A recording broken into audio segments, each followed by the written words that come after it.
Amazing. Welcome back to you all, and I hope you've all enjoyed visiting our sponsor booths or have had a chance to do some networking.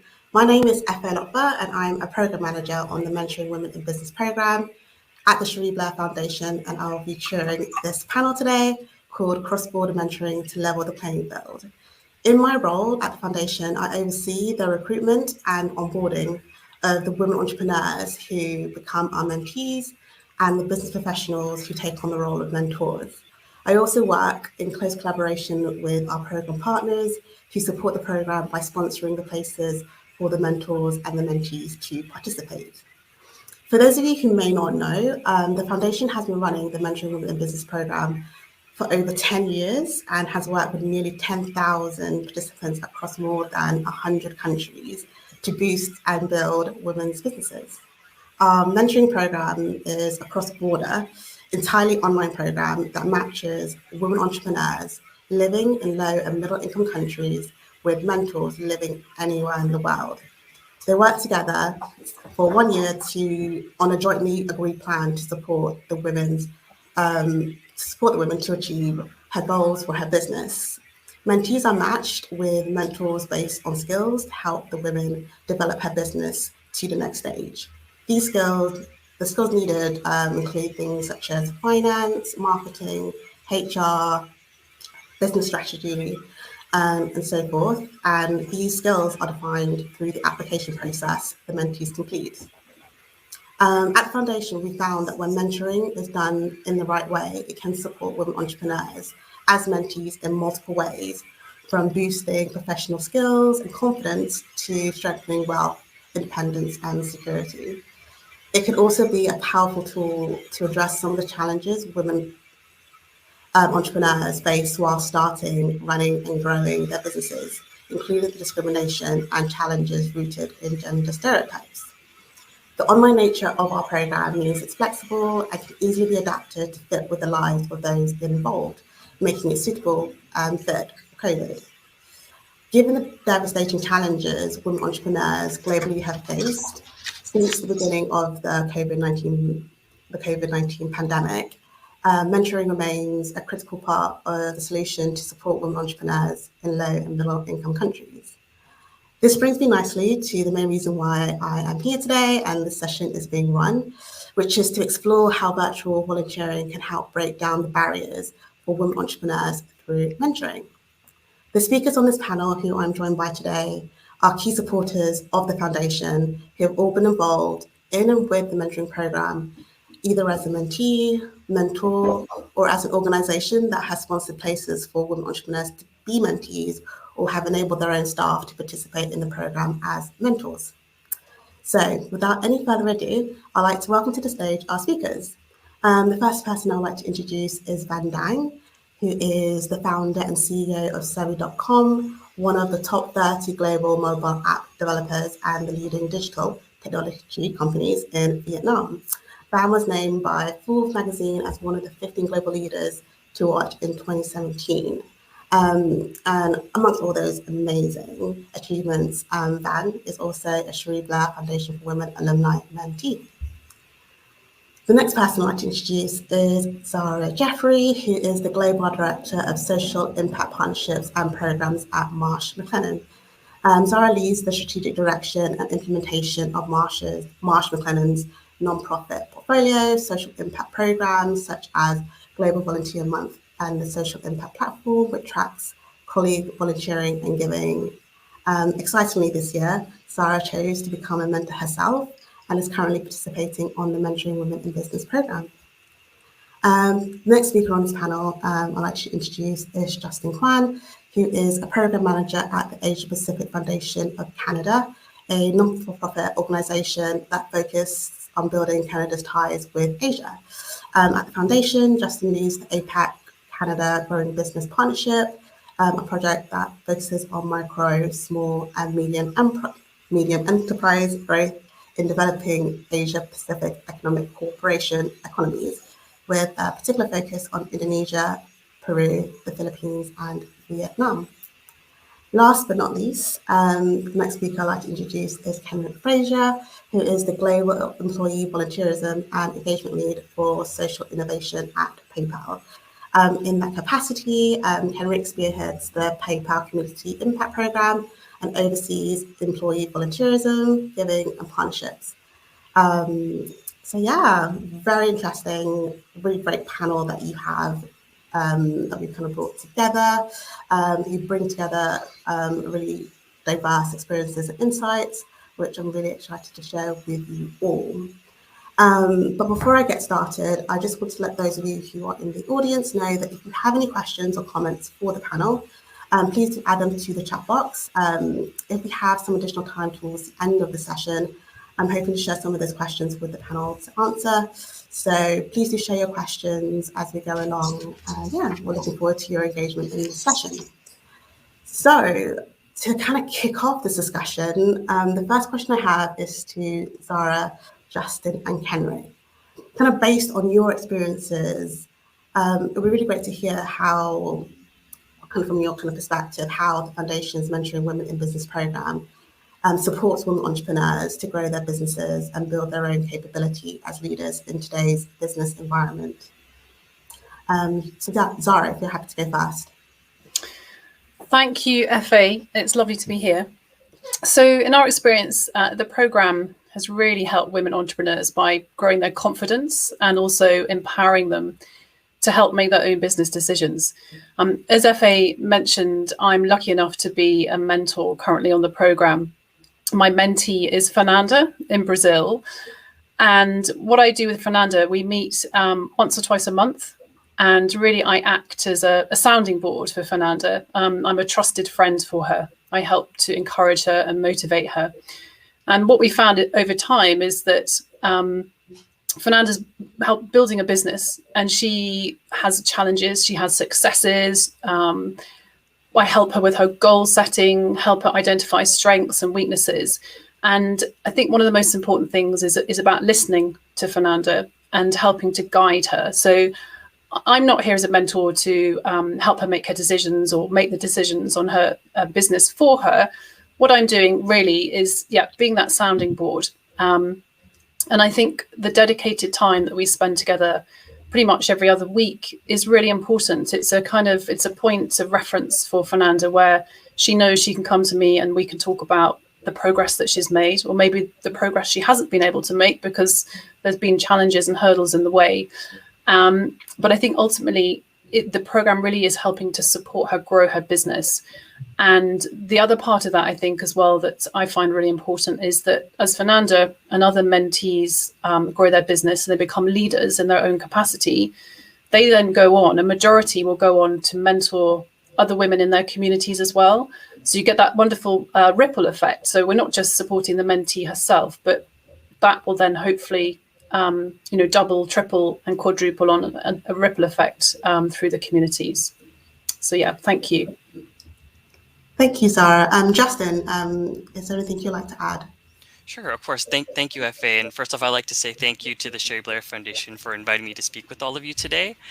I think one important aspect to address in supporting women entrepreneurs is the current environment that they have to operate in today. And given what's happened during the pandemic and all of the changes to the way that business is being conducted, we are seeing a lot of new priorities to ensure that there is inclusive economic growth moving forward, and that when we're building back economies, we have to make sure that they work for everyone, especially women, but also youth, Indigenous peoples, and other underrepresented groups. So our project at the Asia Pacific Foundation of Canada was a 4-year and 9-month initiative that was funded by the government of Canada that aimed to help build the potential of small businesses, or what we call micro and small medium enterprises. So our project is called the Apec Canada Growing Business Partnership. And our goal is really to promote poverty reduction and sustainable economic growth in the Asia Pacific region by helping these small businesses to grow and hopefully reach their full potential. So our project had three main components. There was research, training, and of course, mentorship, which worked in tandem together to highlight the challenges for these small businesses and to promote inclusive growth. So the project activities in each of these components produced what we would call tangible results for small businesses, which include upskilling and mentorship opportunities for women entrepreneurs through the Mentoring Women in Business program. So I would say for APF, the mentorship program was really a concrete example of how we can link small businesses in developing economies to Canadian small business champions to promote this type of sustainable growth. And this includes not only training for business skills or digital literacy, but it's also about developing global networks and communities, as well as the confidence of women entrepreneurs. So we were really fortunate to have some of the testimonies from participants of the mentorship program. And I would say one of the key lessons that we took away from one of our mentees was the importance of the mentorship program as a support network during the pandemic. So for example, one of our mentees in Indonesia mentioned that the mentorship program helped prepare her for the pandemic by giving her inspiration and resilience, which actually translated her into pivoting her business from making traditional clothing into PPE or personal protective equipment during the pandemic. So I think a really key point of the mentorship is the long-lasting networks and the relationships that are being cultivated, and these continue long after the formal conclusion of the program. And I think this is especially important in the turbulent times that we're facing right now. Thank you, Justin. Kenrick, I'd love to kind of get your thoughts as well. Yes, thank you, F.A. And my thoughts are very similar to Justin's. When I think of the current environment that we're in, COVID-19 has accelerated our move into the digital economy. Unfortunately, during this digital acceleration, many underrepresented communities, including women, Black communities, and more, and entrepreneurs are left behind. And it's not because of lack of ambition, but it's due to the lack of access to information and resources.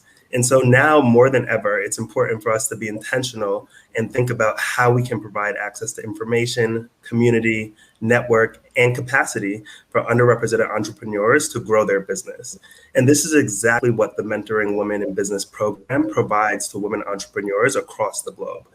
Through this program, it's been outstanding to see how year after year, PayPal mentors have partnered with the foundation to provide access to human capital, network capital, and more, and help empower these women entrepreneurs to scale their businesses and thrive.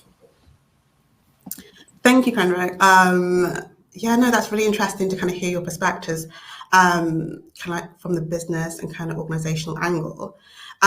Which I kind of think adds a lot of context, and to kind of swing it around a little bit more to the kind of mentee perspective.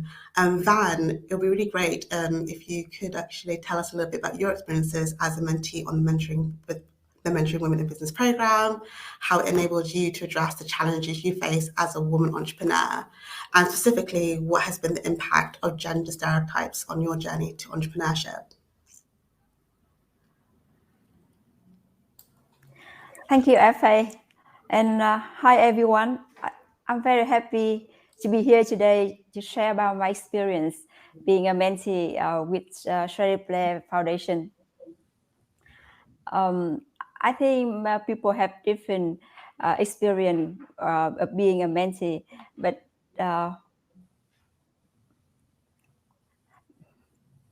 for me, I must say I had a wonderful journey. Firstly, I was there. It's where there I could discover myself. I can get out my comfort zone and have a better version of mine. I would like to share a story that happened 7 years ago. So before I had a plan to celebrate my company's Sabicom 5th anniversary ceremony, I just going to do it internally. And I was so not confident to have many official guests. However, my mentor encouraged me to invite partner to join, and she also flew from Malaysia to Vietnam to attend the ceremony. And I get a talk for 10 minutes, and I was very touched and almost moved to tears. And I thought, wow, I made a ceremony fail. However, she said, well, Ben, you made a great talk, and we talked a lot a few days after that, and I realized that public speaking was not as nightmare as I thought. I know that I just limit myself. That's the first lesson that I learned from her. And also from the program, I can learn from my mentor and other entrepreneurs as well. I love to learn from their failure rather than the success. I was curious to learn about my mentor's mistake and what lessons she took from there, so I can see what ahead that I need to face. My mentor asked me many questions that I thought why I didn't ask myself before, so that I may understand. And I'm very glad through the program I could find a person to trust, and she indeed reinforced my confidence in continuing my path, and especially setting higher goals for my business. So I'm very agree with Jara, Justin, and Kenrick to share about that we can help Mentee become more confident, get more knowledge, and have a community to work on. Talking about the impact of gender stereotype in my entrepreneurship journey, I think the clearest impact I can see in many countries is expectation of a woman. Women are seen as the main caregivers of a family, and just a few people in Vietnam expect women to be able to start and run a business or even become a CEO of a company. I found my company and run it for 12 years, but somehow many people still think that I'm just acting under my husband or someone else. But at this point in my career, I could confidently say that it is just normal and possible for a woman to start and run her own business, or even she can establish a successful corporation. And I really believe in a better world where we can have more women contribute to shaping the world. Thank you. Oh, that's amazing. Thank you so much for sharing your experiences, Van, from kind of like things you've learned from your mentor, and obviously the kind of few challenges and like the kind of barriers that you currently face as an entrepreneur. I think we're really interesting now to kind of hear a little bit more about the kind of mentor perspective and the kind of impacts there. So Zara and Kenrick, it would be great kind of from your perspectives and the companies that you work with, if you could kind of share what the impact of the mentoring program has been on mentors and their companies. And Zara, I'd love you to go first. Thank you, Efe. Thank you.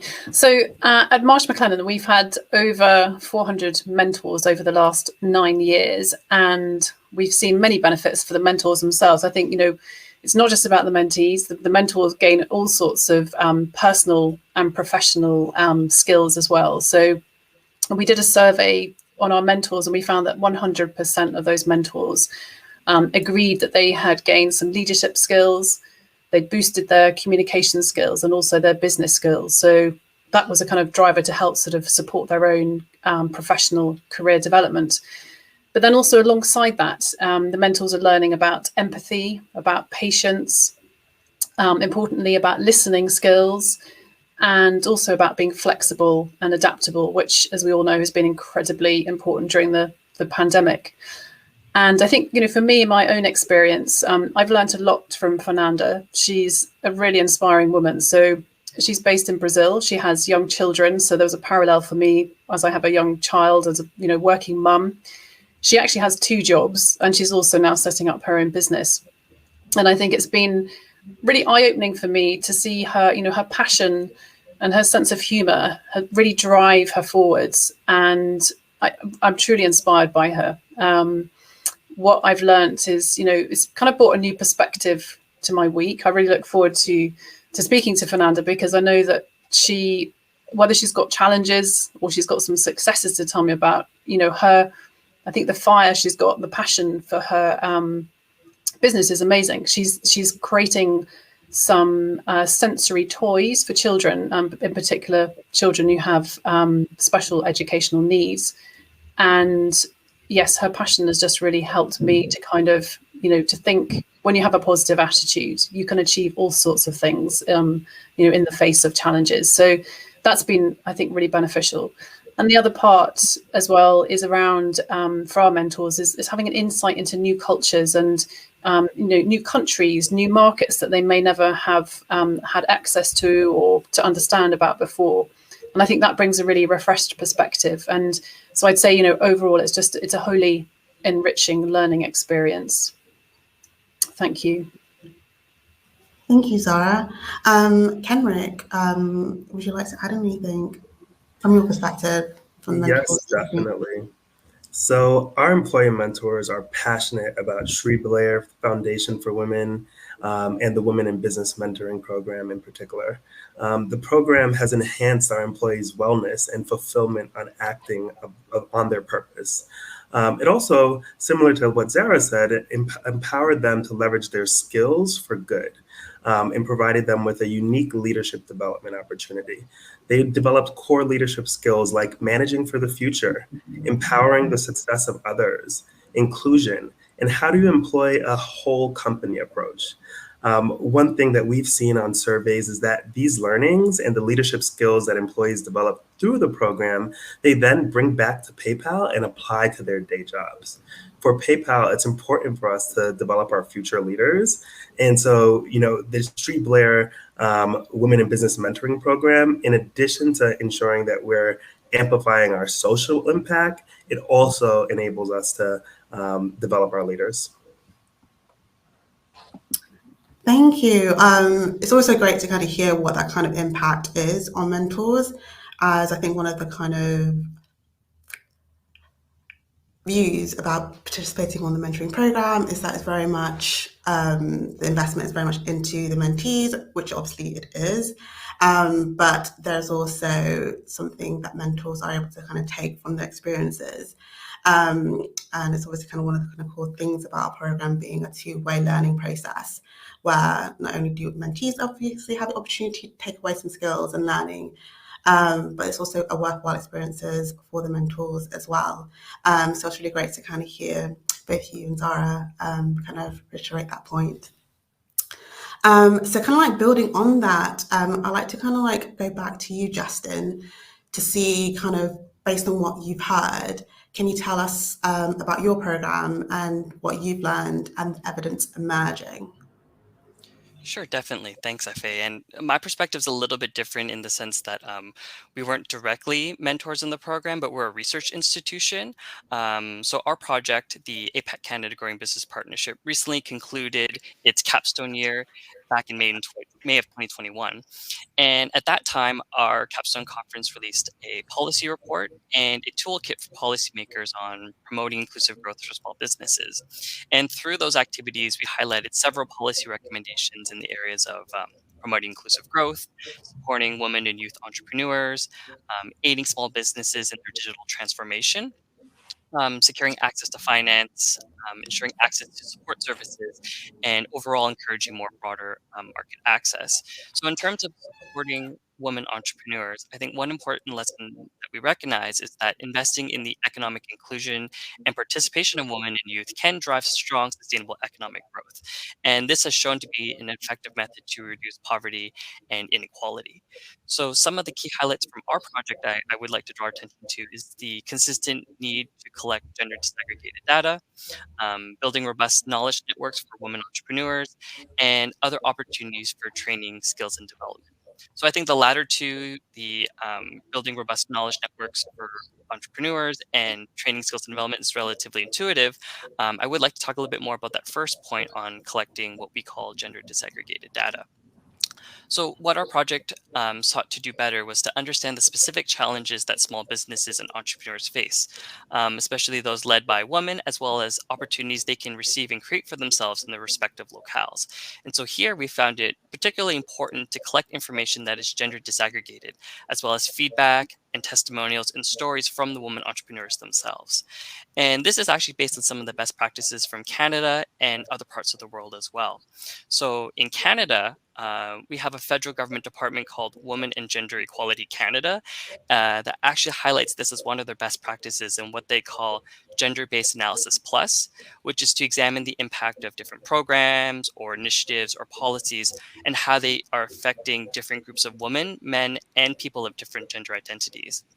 And this also connects to larger international frameworks that the Apec, or the Asia Pacific Economic Cooperation, has. One of them being the La Serena Roadmap for Women and Inclusive Growth. And that was actually started by Chile to advance women's economic empowerment through data collection and analysis. And so they've built into their framework the collection of gender disaggregated data in order to measure changes related to gender equality for groups over a longer period of time. So I think what our work is trying to do is really trying to highlight these interactions between these larger frameworks that Canada has and other APEC economies have, such as Chile, and then linking them to some of the best practices like the Mentoring Women in Business program that actually have very tangible results. So how do we draw the linkages between research and on-the-ground action?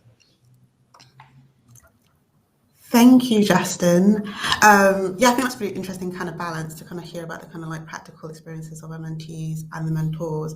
But it's also quite interesting to obviously then kind of see how that kind of then feeds into kind of the work that you do and your program project does to kind of support women entrepreneurs, which is all very, very interesting.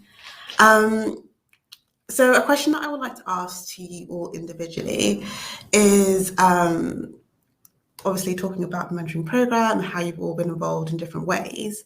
I thought it would be really interesting to kind of hear from your own perspectives, how does the Mentoring Women in Business program drive a positive change with organizations whose employees take part in the program? So the first person I'd like to kind of put this out to you is you, Zara, and then we'll kind of work our way through the rest of the panel. Great, thank you, Fa. So yeah, we've definitely seen positive change within Marsh McLennan Companies. So what we've been able to do with the program is to engage our employees. We're giving them a learning opportunity, which is way beyond their day job, so something completely different. And we all know that an engaged employee is a productive employee. So ultimately what we're doing is we're helping their productivity and driving their job satisfaction. And in one of the surveys that we did, we found that 92% of the mentors, they felt loyal and committed to the company. So that helped their kind of like, perspective of us as an employer. They felt that they were enhanced and gave them some career advancement. And importantly as well, they felt proud of the company. And I think, to Kenrick's point earlier on, it's helping to amplify the social impact that we're having all around the world. And in terms of the mentoring program, it's truly global. We're a big global company. We have 81,000 employees all around the world. We're present in over 150 countries. So that big geographical footprint is often quite challenging for us. How do we engage colleagues across that spectrum? And what we found that, the mentoring program, we can engage any colleague anywhere. And that's been really important to us. And again, through the pandemic, the virtual nature of our life, how the world of work is changing, it's been a wonderful offering to employees. So I think we've seen lots of benefits, and I could spend a long time telling you about them, but for today, I think just to say that engaging colleagues is something that's different to their day-to-day job, and the fact that we can reach any of our colleagues all around the world is really important. Thank you. Thank you, Zara. Justin, is there anything you'd like to add?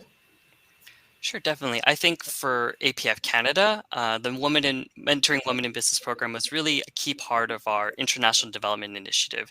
And it was important in achieving our project goals and capacity building for small businesses, and especially those that are led by women. So the Cherie Blair Foundation for Women was really critical to this effort, I would say. And for us as a more applied policy research institution, what we're trying to do at APF Canada is trying to draw those connections between the research that I mentioned and the on-the-ground evidence-based learning that we're seeing. So seeing the success of mentees in the mentorship program is really a testament to how research and knowledge can be translated and applied to everyday real-life context that people can very easily understand. The mentorship program, I would also say, speaks towards the goals around gender equality that we're trying to achieve here in Canada. So our project overall was aligned with Canada's Feminist International Assistance Policy, which seeks to contribute to global efforts to eradicate poverty around the world. And I think this really speaks to how Canada is trying to address the issue of inequality. And so from the Government of Canada's perspective, specifically, we need to make sure that both women and girls are empowered to reach their full potential. So I really do think that the Mentoring Women in Business program was really critical to our international development programming, to ensure that the partnership had those tangible results on the ground, and that it could act as an application of this theoretical knowledge that we're collecting through other researchers that are being produced by APF. And I really think it's to understand that balance between what researchers and practitioners are doing and drawing the linkages between them. On one final note, I would also say that the mentorship program really acts as a tangible example to advance overarching gender equality frameworks. Some of them that I previously mentioned around Apec, such as the Serena Roadmap for Women in Inclusive Growth, but there are other ones as well as part of Apec, such as the Policy Partnership on Women and the Economy. And all of these are trying to advance the economic integration of women in the APEC or Asia Pacific region as a whole. And in particular, a lot of these frameworks do emphasize the importance of women's education, training, and skills development, and how they can access these skills in a world that's consistently changing, especially one that's being impacted by COVID. So overall, I think, while the theoretical knowledge is important, I think it is programs like the Mentoring Women in Business program that can further drive and encourage researchers and research around gender inclusive growth. And that can further cultivate an environment that draws connections between the research, the training, and the mentorship that we're seeing.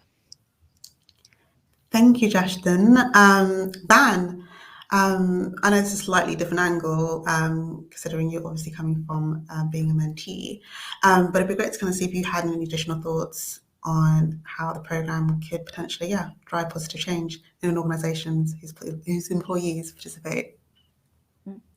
Thank you, F.A., for the question. From my experience, I see women who take part in Mentoring Women in Business program can drive 3 main positive change in their organizations, adding some point to Jara and Justin. So first, I believe when joining this program, women can be aware of their potentials and equipped with the necessary skill set that they can perform better at work. For instance, they can speak confidently at a meeting or are no longer afraid of giving opinion on very important decisions.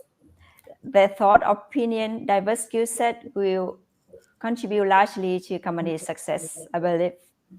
And secondly, they can help create a more equal working environment at their companies. I think it's very important. They can inspire other women with their positive change in working behavior.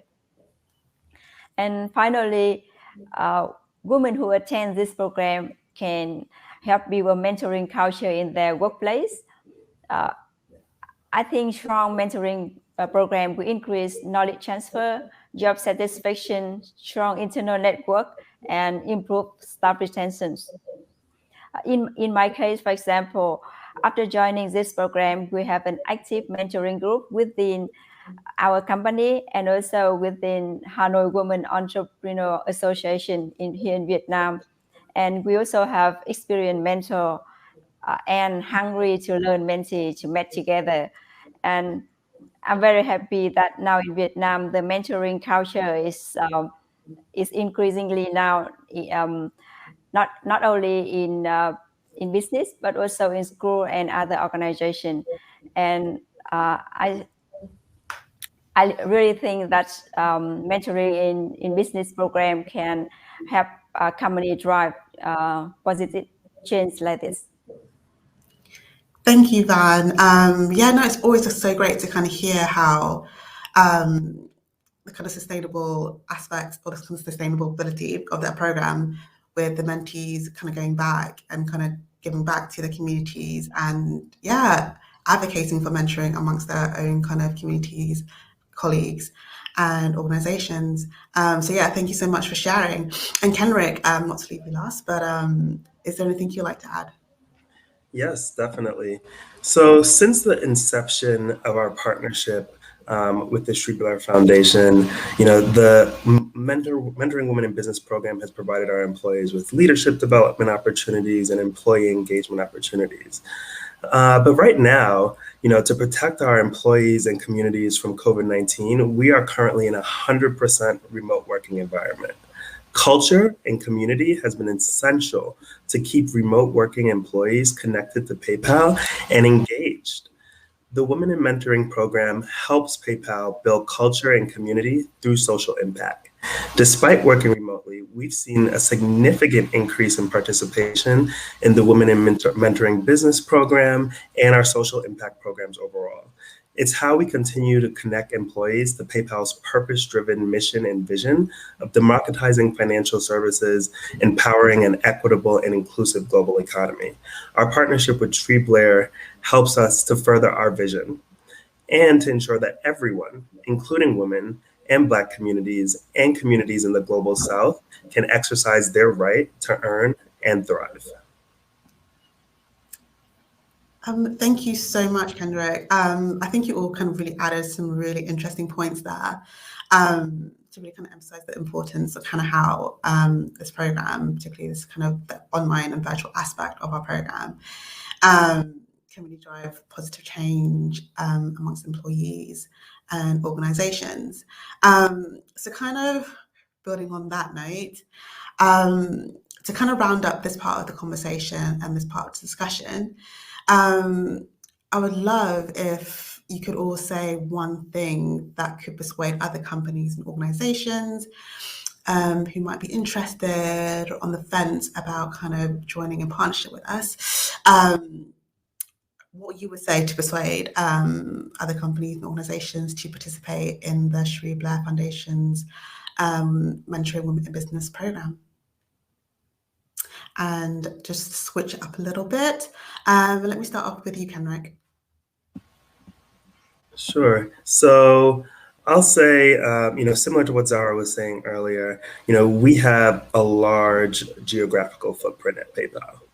So, if you're on the fence of joining the Women in Mentoring Business program and partnering, and you do want to ensure that you are promoting an inclusive and economic growth, this is a program that you could reach your large geographical footprint, even if you have a minimal capacity.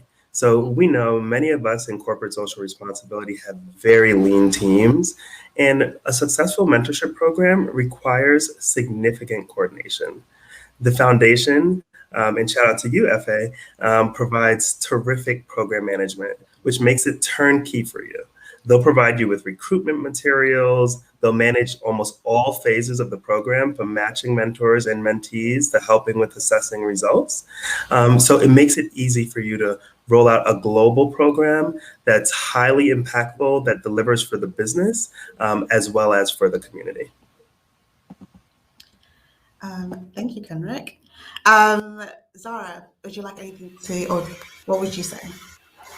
Thanks, FA. And Kendrick, totally just echoing what you were saying there. I would say the Cherie Blair Foundation, they provide incredible support and training. We've always found it to be very professional and positive. We've partnered with the foundation for 9 years now. We've also worked with numerous other nonprofit partners, but I'd say that the program management that the foundation provide and also the support and training is really exceptional. As Kendrick said, that you provide amazing onboarding, programming, training. You're there throughout the whole journey for the mentors and the mentees. If there's any technical issues, any questions, you're there to support. And I've definitely experienced that myself as a mentor. It's just really helped the whole process.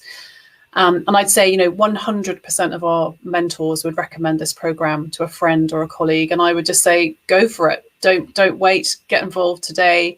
And as we've heard, you can have enormous benefits on your employees and on communities. Thank you. Amazing. Thank you so much, Zara. Justin, if we get to your thoughts. Sure, definitely. I think for me, as we think about what's kind of changed over the last 20-ish months, I've kind of lost count at this point, and the effects of the pandemic, what have they really been on small businesses? And what we've really seen has been extremely uneven, especially for women, for youth, and other underrepresented individuals that have been particularly impacted. And this has really deepened that gap that has already existed for them in entrepreneurship. So I think, building on Zara and Kendrick's point, a vital part of inclusive growth and an effective support network really relies on capacity building of all members of that business ecosystem to advance gender equality. And I do think that mentorship programs can help provide that gender-sensitive capacity building and open knowledge exchange for entrepreneurs to address issues and to help contribute towards solutions. So for APF Canada, I would say the mentorship program was also a way to connect mentees from Indonesia, the Philippines, Peru, and Vietnam with those Canadian small business champions to further what we would describe as Asia competence, or maybe more broadly, something to the effect of global competence. So for us, it really was a seamless process to work with the Cherie Blair Foundation and with experts like FA who are guiding us as organizations supporting the program through this journey. So we really see the value of the mentorship program as one that's able to help participants to develop cultural awareness, to help and recognize challenges and cultural biases and stereotypes. And so I think in this context, we should think about not only the soft skills that are gained from mentorship programs like this one, but also what is the sort of big picture importance of gaining skills like global competence and the important scale and pace of opportunities that we're going to be seeing in places like the Asia Pacific. And so I think to really seize those opportunities, it's really critical to have programs like this one by the Cherie Blair Foundation for Women that can help build gender and cultural sensitivity training. Thank you so much, Justin. And last but not least, Van. Yeah. For me, I would say that Savicom is my first time. I'm a first-time founder when I opened Savicom, so I still remember very well from the early years of my career. I have been always searching for experienced mentor where I can trust and ask many questions. And later, when I have some more experience and talking with the young people, I'm very happy to share with the one who are in early stage and also to learn from them. I have been with the foundation for more than 7 years with different roles as a mentee, mentor, and then a referral partners in Vietnam. And I'm very happy that we have about 100 women entrepreneurs in Vietnam now who have joined the program. And the Cherie Blair Foundation for Women has built a proven process, I believe, of helping inexperienced women entrepreneurs as a stepping stone on their road to success. And it would be great if we can contribute to this wonderful mission. So I would highly recommend this program to any people in my network. I'm very happy to to be a part of this network. Thank you. Thank you so much, Van, and thank you so much to the rest of the panel for kind of sharing your comments and sharing your thoughts and sharing your insights. I see that we have a little bit of time left, and there are a few questions that we have from the audience that I would like to ask you to kind of respond to. Well, the first question is for me, which is, when is the mentoring program reopening and how do we sign on join up? So we are just about to, or this week we just kicked off our November 2021 intake, which we're really excited to kind of welcome aboard our new mentors and mentees. In regards to when the next intake will be launching, when there will be opportunities for potential mentors to sign up and potential mentees to get involved, is going to be next year in May. So the plan is for our intake to kick off in May 2022, but the recruitment will probably kick off around March. So if there's anyone interested, I'll definitely encourage you to kind of keep an eye out on our website and our social media platforms, as we usually do kind of kick off and share the kind of key dates during the lead-in to kicking off the applications, going live, and when recruitment is open. And yeah, when recruitment is open and live, it's really a simple process. There will be a link to an application form, which usually takes roughly about 15 minutes for both mentors and mentees to complete. And that's basically the kind of first step to kind of starting this particular journey and kind of getting involved with the program. So hopefully some of us and some of the panel have inspired many of you today to get involved. So yeah, hopefully looking to kind of see some new names and faces in the next intake that will be launching next year. The second question from the audience is to both you, Zara, and Kenrick. Was it easy to get internal buy-in to join the program? Any top tips that you might want to share with anyone looking to potentially offer this program to their employees in their companies? Zara, happy for you to go first. Thanks, Eva. Yeah, very good question. I would say there are many benefits. One of the things that myself and Kenrick have already mentioned is around the leadership sort of development part of this. So you can pitch this internally to your senior leaders. This is a great leadership development program. But it is open for everybody. I think you have to have 7 years of business experience before you can join. I'd also say that the Cherie Blair Foundation have a huge track record with corporate partners. I think you can jump on their website and see a list of some very high-profile, impressive names. So, you've got the support and the track record there. And I think, again, the support they give you, the training, the recruitment materials are incredible. So when we go out with our twice yearly promotion to sign up new mentors, we have strong materials, always a really great narrative. And I think at the moment as well, in this changed world that we live in, our future of work is very different. We're going to be in a hybrid situation, and having virtual opportunities like this we can offer to colleagues is really important. We have completely pivoted away from a lot of the traditional style of volunteering that used to take place, that was maybe team-based, that was in person. And this is something that's truly an offer that we can give to all colleagues everywhere. And again, we've mentioned the global nature of this program. So I think there are many benefits. And if anybody wants to get in touch directly, I can give you some more tips and pointers as well. Thank you so much, Zara. Kenrick, any top tips? Yes. So a few quick tips, and similar to Zara, I'm happy to be in touch with anyone who wants tips afterwards. I would say the first tip is believing in the potential of focus. And so one of the changes that we've seen with the pandemic is similar to what Zara said, is that, but in the past, there used to be a lot of team engagement, volunteerism, and now we are focusing in on what is most aligned to our mission and vision. And that is a story that all senior leaders could get behind. I would say the second thing is empowering a woman is everyone's responsibility, right? And so ensuring that you employ a whole company approach, engaging HR, engaging your employee resource groups, both your women's employee resource group, but also others as well, to ensure that we are mobilizing the entire company behind how we could support women's entrepreneurs. And then the third thing I would say is executive sponsorship. It's very important to have an executive leader internally that could be the voice to help recruit and promote volunteers for this program. And so those would be my top 3 tips. Thank you, Zara and Kenrick, for sharing that and for answering that question. I hope that's kind of answered it for the audience member who shared it. But yeah, definitely some really helpful tips to hope you take back to your organizations. Hopefully can get some buy-in to hopefully, join and be part of this kind of program experience. The next question I have is to you, Van.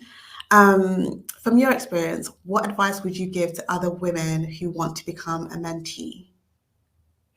Yeah, so the advice for women who want to be a mentee, I think they should try to get it, because some women, when they got some survey in question, they hesitate to do that, and they have many questions and worry about this program. But I think just go straight for that, just follow the instruction of the Cherie Blair Foundation, and like be honest of the goal that you want to get and what you want to learn, and you will be matching with a suitable mentor, and you will be happy with the mentor through the process of 1 year.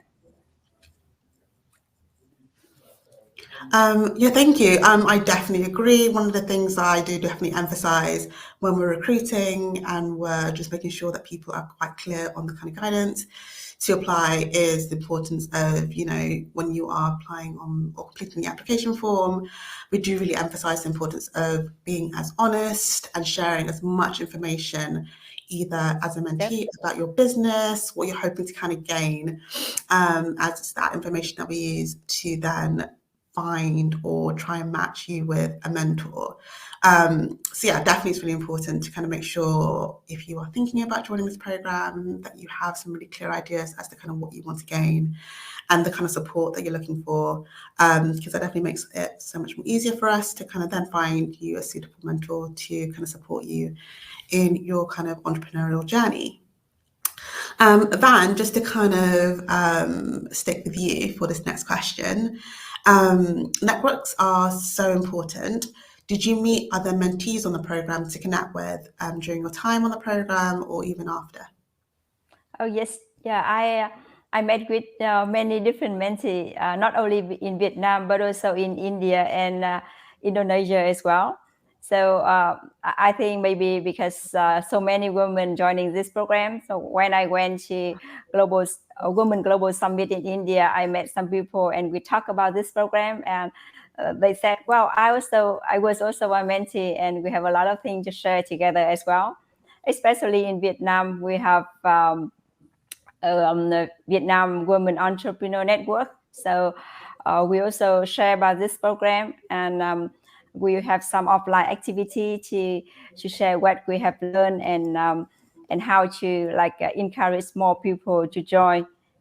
Because some people, I think they love to join, but maybe it is the first time, so they just had many questions. Yeah, but I think it's a very lovely experience to have mentee to join together. But I really hope that maybe we can have some offline event sometime later that we can meet in person with mentors as well. Yeah, no, definitely. That would be something that we love to see in the future when things hopefully settle and there is type of normal back. But yeah, thank you so much for sharing, Van. That was really, yeah, it's much appreciated. I have a question for you, Justin. You've talked about data. The impacts are hard to measure. Have you got any data tips or top tips that you'd like to share with the audience, or helpful indicators that people could potentially use? Definitely. I think, from Canada, one of the resources I mentioned was the Gender-Based Analysis Plus. That is a free program that you can access from Women and Gender Equality Canada. You can take the course and it'll provide some of the best lessons of how to, disaggregate data by gender and other factors such as age or, ethnicity or race. So that's a really good resource to use. Apec also has something called the Woman and Economy Dashboard, and that tool intends to provide a snapshot of the status of women across the Asia Pacific region. And if you go on that website, that dashboard actually has several indicators that are already there on the website that you can see. And so they will talk about different aspects of women's participation, for example, in their inclusion, access to support services, barriers to conducting their business or perhaps to exporting. So there's several different resources there. One way that we did it through our project is that we conducted national surveys in each of the 4 economies that we worked in.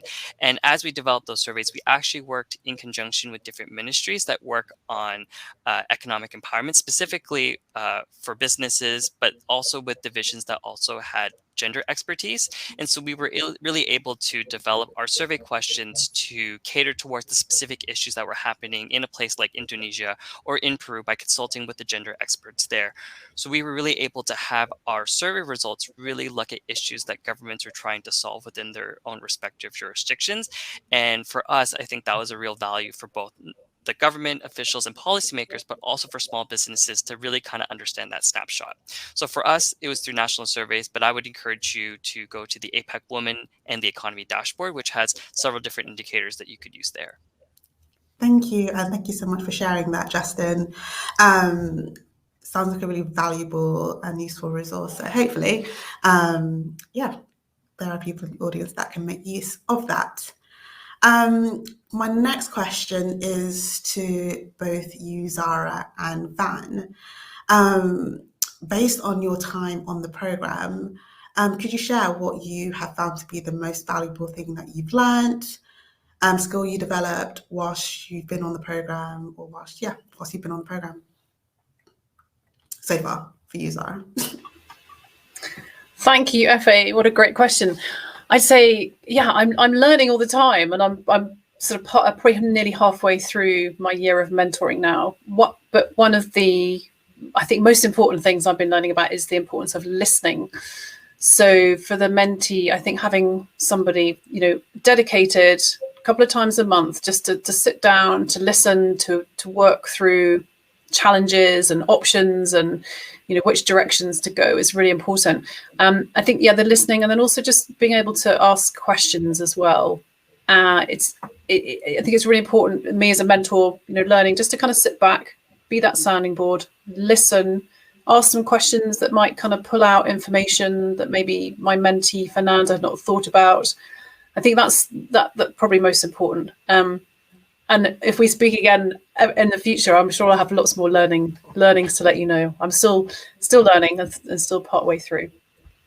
But yeah, no, that's definitely great to hear so far what you've been able to kind of see and kind of gain from your time on the program. And yeah, definitely looking forward to kind of seeing kind of where you get to towards the end of your time on the program in the next 6 months. Van, it'll be great to kind of hear from you, basically, what you found to be the most valuable thing during your participation on the program as a mentee. Yeah, I think it's very interesting questions. For me, when being a mentee, I think the best thing that I've learned is I can be more confident to setting my higher goals and higher vision for my company. So when I first opened it, I just think, wow, I just need a team of about 20 people to do some projects. But later, I was confident that I can reach more and I can help my team to go to a different level. And when being a mentor, I agree with Jara that what I've learned here is asking question skills. I think that's very most important thing that I have learned how to do that.